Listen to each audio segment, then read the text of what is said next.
You saw how we pivoted. You saw how we took massive action during those times, because I know the competition, and I know that what I caused back in 2008, 9, 10, 11, 12 for myself was because I froze, paralyzed, and afraid of what might happen.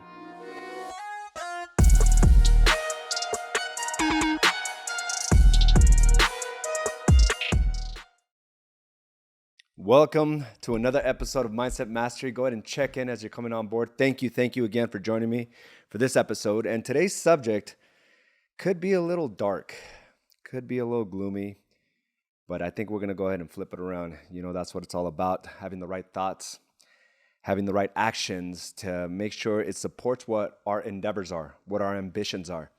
And today's subject is doom and gloom. Doom and gloom. And I probably got your attention. You probably got one of my text messages or emails. You're like, doom and gloom? Oh, shit. What's going on here?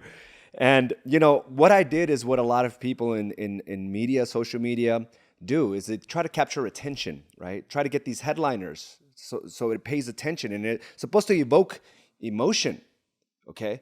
It's supposed to evoke an emotion and a feeling, an emotion and a feeling.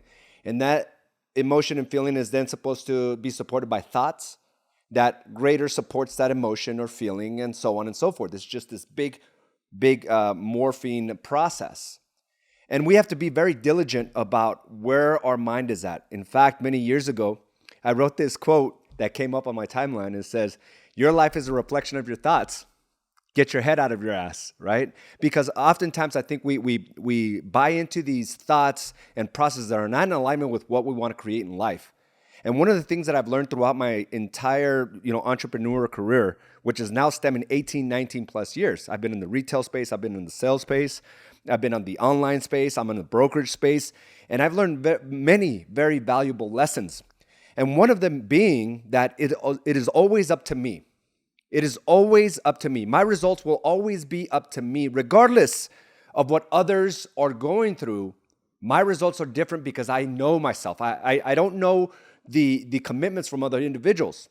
I don't know how hard they're willing to work. I don't know how, what will throw them off. I know that I've conditioned myself over the many years to keep going regardless of whatever is going on around me, whether it's different political stances, whether it's different economic situations. I will withstand.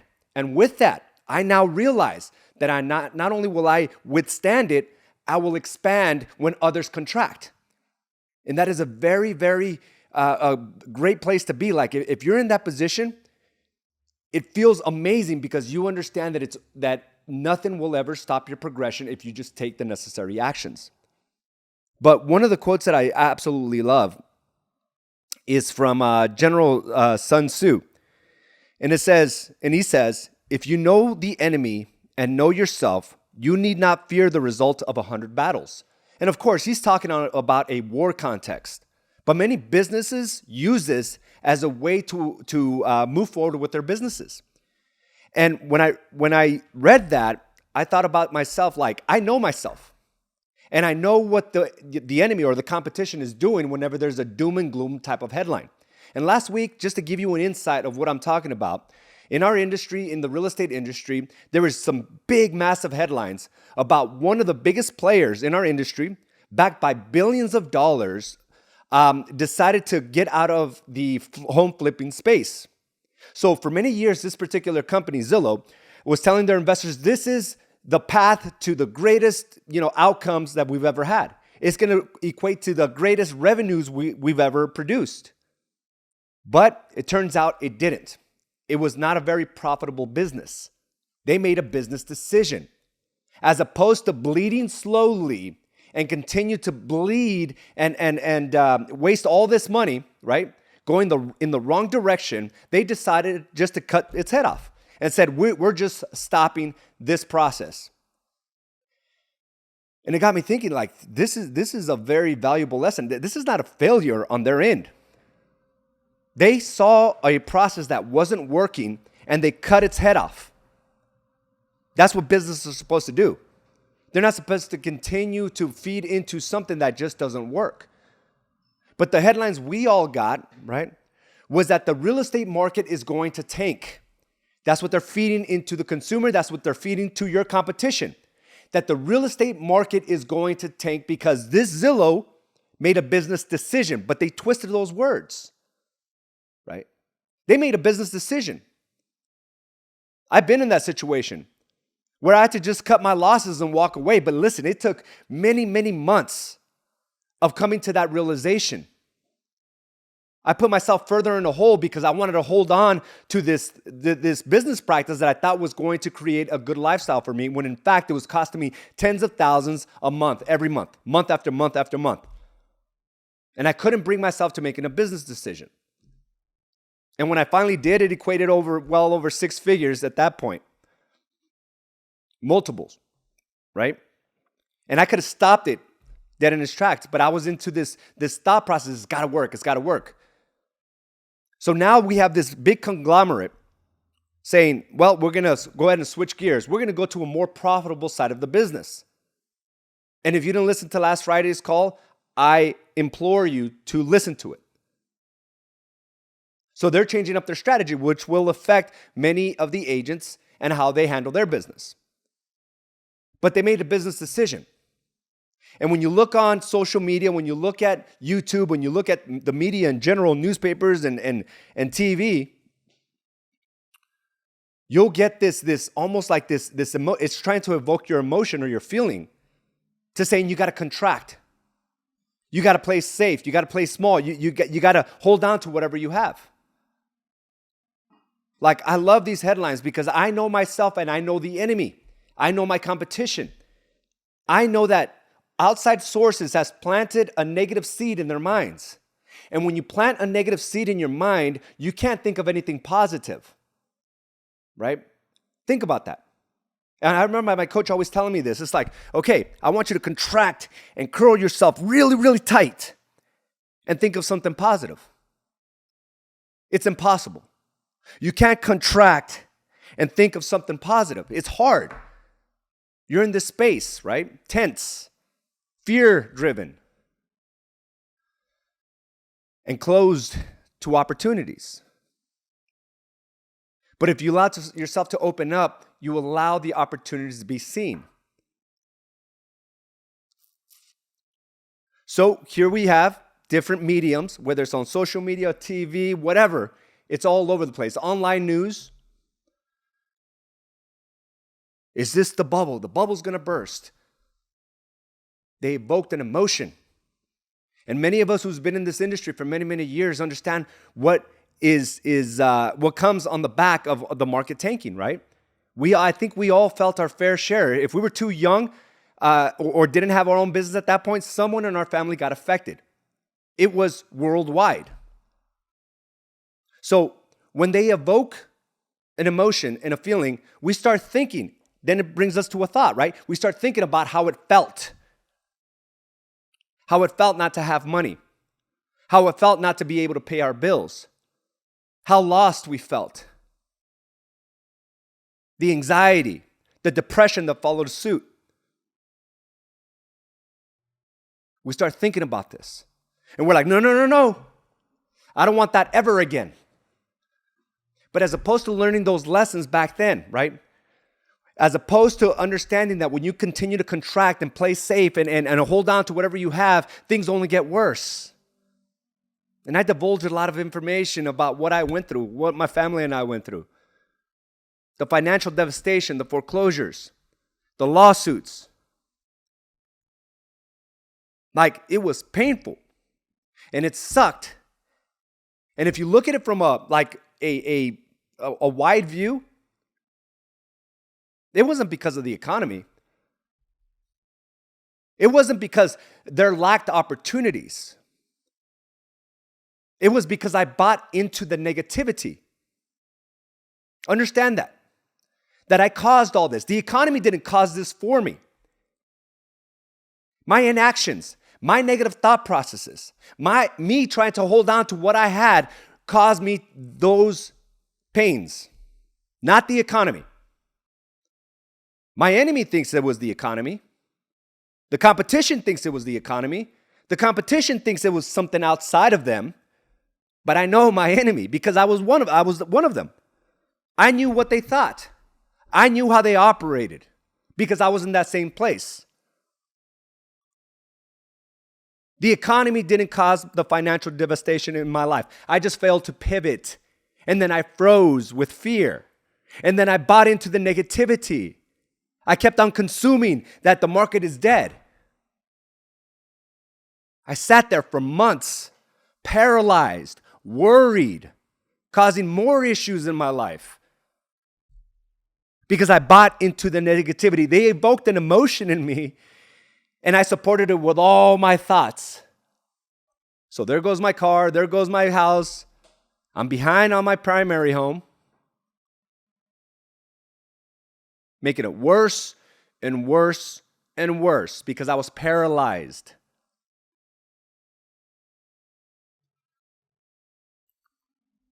And we got to understand that there's opportunity. Just because everyone is able to make it right now doesn't mean that when the market contracts, which I don't see that happening right now, but it will be at some point, and that'll be a conversation we have at that point. But I think you're in the greatest place to be able to pivot and move faster than the rest. I have full confidence I can do that. Not only to pivot, but to thrive exponentially. I've done that multiple times. Captured market share multiple times. Made more money during those down times than I have when it was all great, when everybody else is making money. I love having that sense of confidence, of certainty. But there's opportunity in those places. See, we got to understand our actions, our behaviors when something gets tough. Knowing your enemy, knowing your competition is one of them, and knowing yourself. He goes on to say, victorious warriors win first and then go to war, while defeated warriors go to war first and then seek to win. It's knowing that you have a path. There is a path to victory. There is a path to success. You don't go out there first to fight, trying to figure out that path to victory. It's understanding your behaviors first, your thoughts and your emotions, your actions that it then promotes.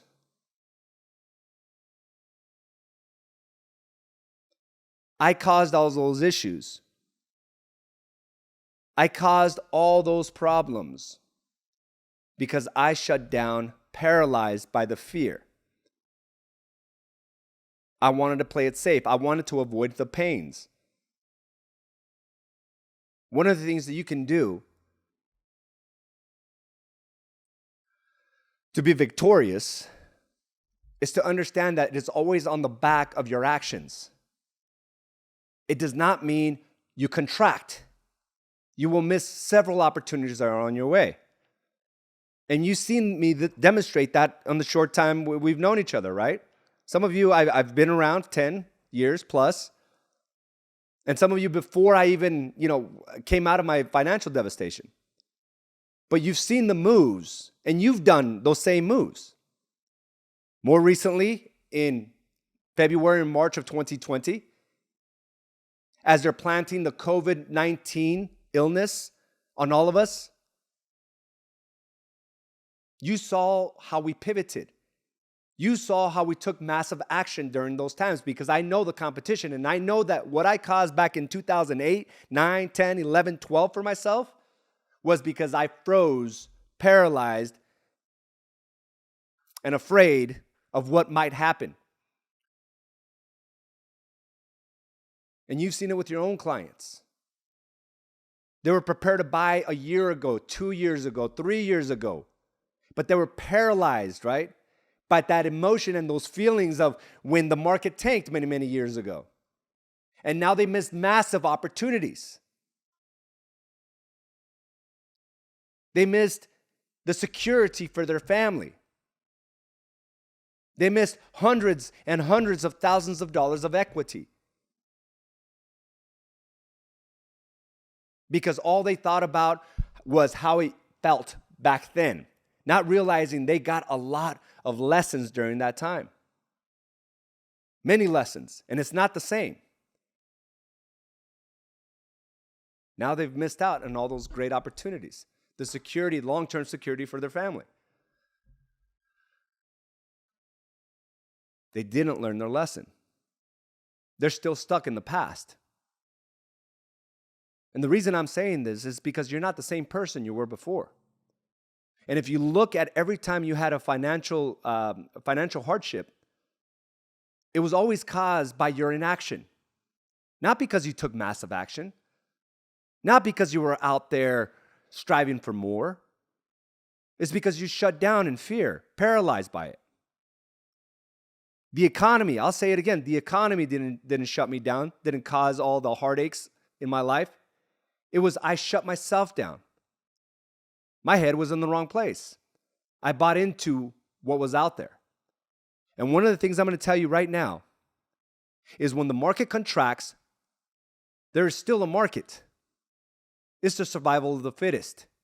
And those that are able to pivot faster, make massive moves, larger moves, more moves, are those that are thrive during that time frame, during the downturn. Not only do they survive, they thrive exponentially. Because they understand the enemy. They understand the competition. Like, I love all this bad news. Like, don't get me wrong. I don't want bad things to happen to others. I just know they're giving me an advantage. They're breaking down their own business. They're chopping off their own legs. All I have to do is keep going. All you have to do is keep going. I had a couple people call me and they're like, "Hey Z, like, I just bought my house and I hear all these news and I started feeling a little anxious. I'm like, maybe I shouldn't spend so much. Maybe I made a bad decision. Hey Z, I just bought this car, like, it's on order. And now I'm second guessing myself, like, what if it does happen? Do you see where this goes? It evoked an emotion and then a negative thought, which evokes another emotion and then another negative thought to a point where you're just like, oh my God, what am I going to do? I'm telling you to do what you've been doing. It's just to move, just to go. And it gets magnified during those times because they become hesitant. And when they become hesitant, that opportunity moves on to someone else. And you want to be there for that opportunity. You want to be there to capture the energy that they're missing. Yes, we're always going to question ourselves. What if it does go bad? But the better question is, what if it doesn't?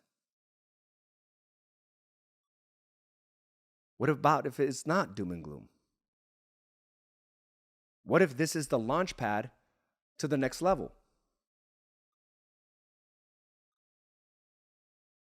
If you spend time thinking about how you're going to hold on to whatever you have, then you have no chance of expanding beyond that. Because all you're trying to do is hold on. You have a zero chance to ultimately go after what you've been thinking your entire life, what you've been desiring your entire life.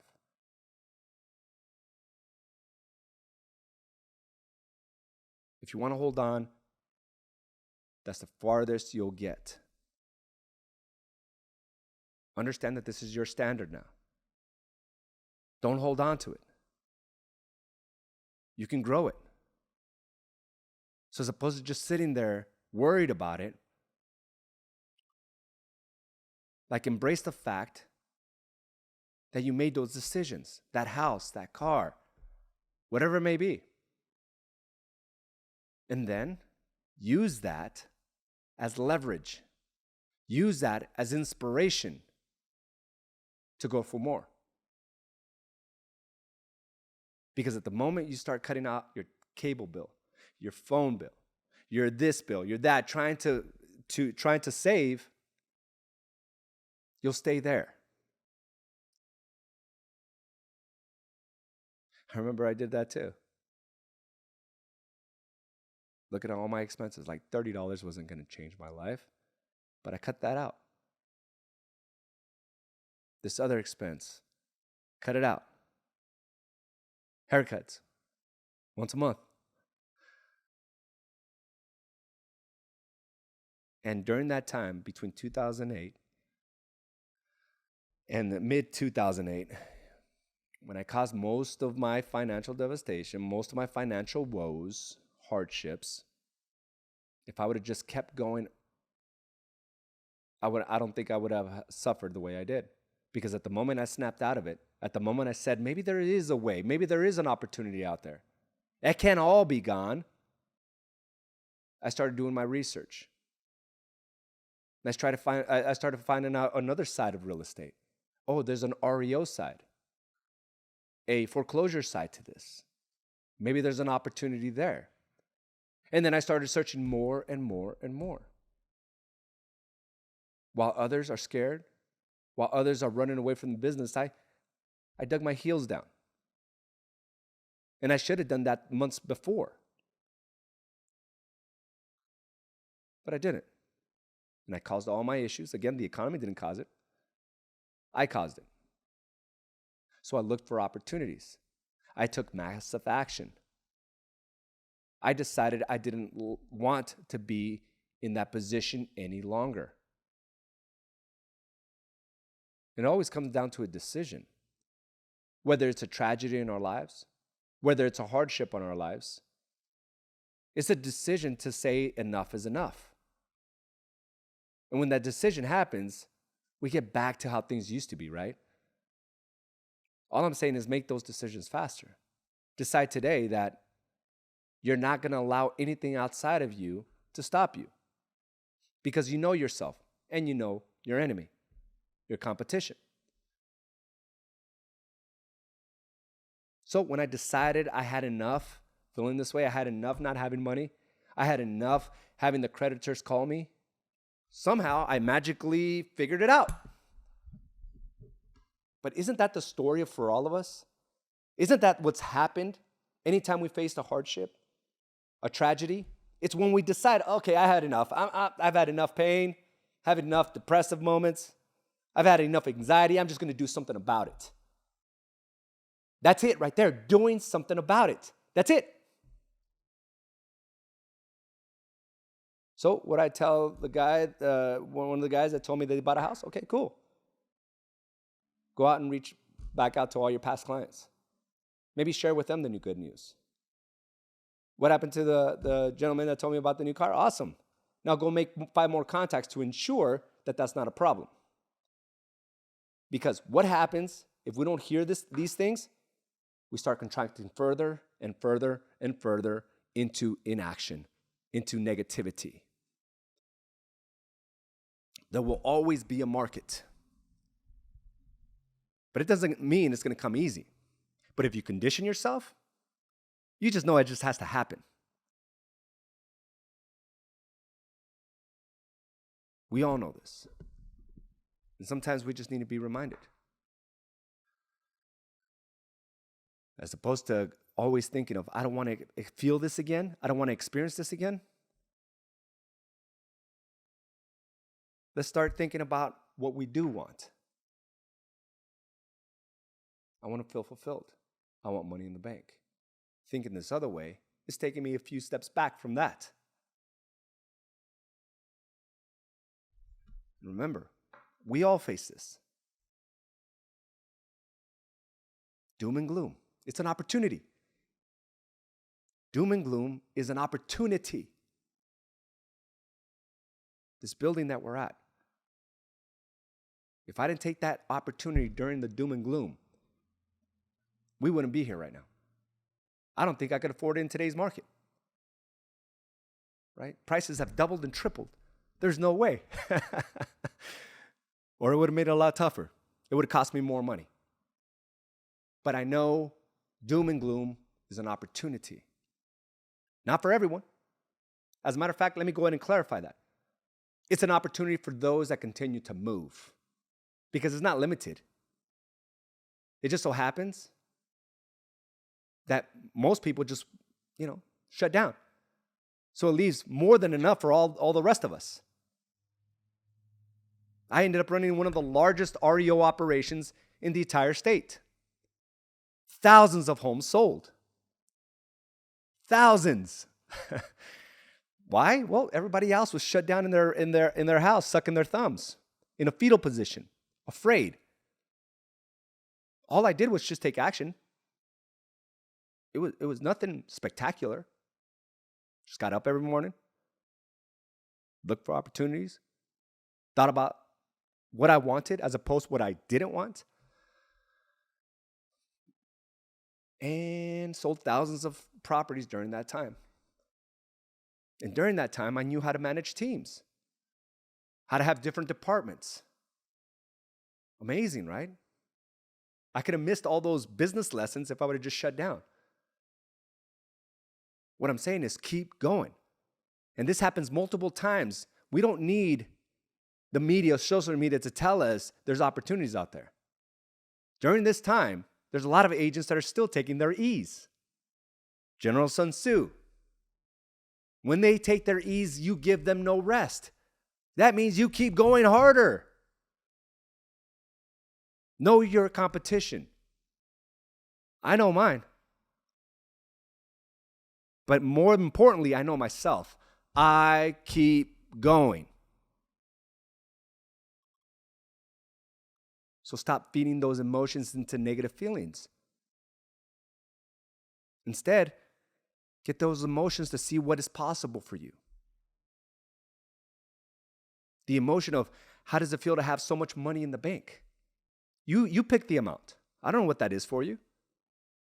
And have the emotion drive the thought of how to be able to figure that out. And then have that thought create an action. Or you can go the other way. We're trying to cut your cable bill. I know where I'm going. And I know if you're here, I know you're coming along with me. But it's just a simple reminder to you. There's opportunity in the doom and gloom. You decide what side of it you'll be on. So again, if you didn't get to watch last week's meeting that I had, the market update, take a few minutes to watch. It will affect you. You just have to pivot. All these moves will affect you. But if you don't condition yourself now during the good, you don't have a chance. You don't have a chance when there is a turn in our market because there is no conditioning. There's no being able to keep going. See, some of us have hit milestones. Some of you have hit milestones. But do you realize if you keep on going with the same vigor and the same intention, you can magnify that? And that's hard to do when things are going well and keep going hard, right? I'm telling you, keep going hard. Because what that does is reinforces the fact that no matter what, good or bad, you keep going. Good or bad, you keep going. So choose. You want to contract or expand? So stop being like this, okay? Get up. All this is for you. All of this. Just go ahead and read some comments here. Carl Araujo, perfectly said, Mr. Araujo. You brought back a deep life lesson that shattered our lives, but extremely grateful for every moment. Yeah, and again, we suffered the consequences because we shut down. We bought into the hype that there is no opportunity. There's plenty of opportunity. Plenty. And I'm just glad I did something about it as opposed to just letting it get worse and worse. But those are the lessons that drove me to have us make those decisions with the building, and our personal decisions that we just made as well, that are paying their dividends, the investment opportunities. We sat in the storm with our eyes open in gratitude and appreciated the pain. You are killing me today. Incredible and much needed. So go back to those pain points. Go back to those tragedies. Go back to those hardships. When did you get out of it? Ask yourself that question. Don't remember the pain. A lot of people are just attached to the pain. Attach yourself to the lesson. When did you get out of it? It was when you made a decision that enough was enough. By cutting out certain aspects of the life I created puts me back into a place of scarcity, which will bleed into all facets of my life. I will no longer think and act that way. Instead, I will keep increasing my capacity to do more and be more. Right? When you start cutting back, when you start holding back, you're also holding yourself back from opportunities, from growing, because you're playing defense at that point. I'm not saying don't play defense. I'm saying be smart about it. But it's going on the offensive that you're going to realize the greatest return. Going on the offensive. It's your lifestyle now. That house is your lifestyle now. There is no sense of going back. Those decisions you made about buying your investments or your car or whatever it may be, there is no going back.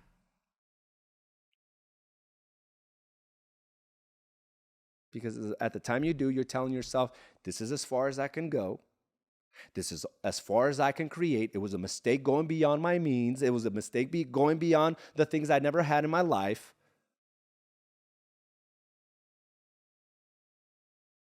And all of a sudden, there's a limitation. No limit. I want to thank you for joining me for this episode of Mindset Mastery, and I'm hoping that this evoked an emotion for you and a thought for prosperity and a thought for expansion. Guys, we have about 30 days left to the year to get our clients under contract to end the year strong. So make sure we're focused on the things, the intentional items that you can do every day to put you in that position. Thank you again for joining me, and I will talk to you soon. Thank you for joining us for this episode of Badass Agents Podcast, brought to you by AZ & Associates and Do the Work Coaching and Consulting. You can watch this and other episodes by subscribing to our channel on YouTube or by visiting us directly at badassagents.com. And of course, you can listen to this episode and many others on your preferred podcast provider.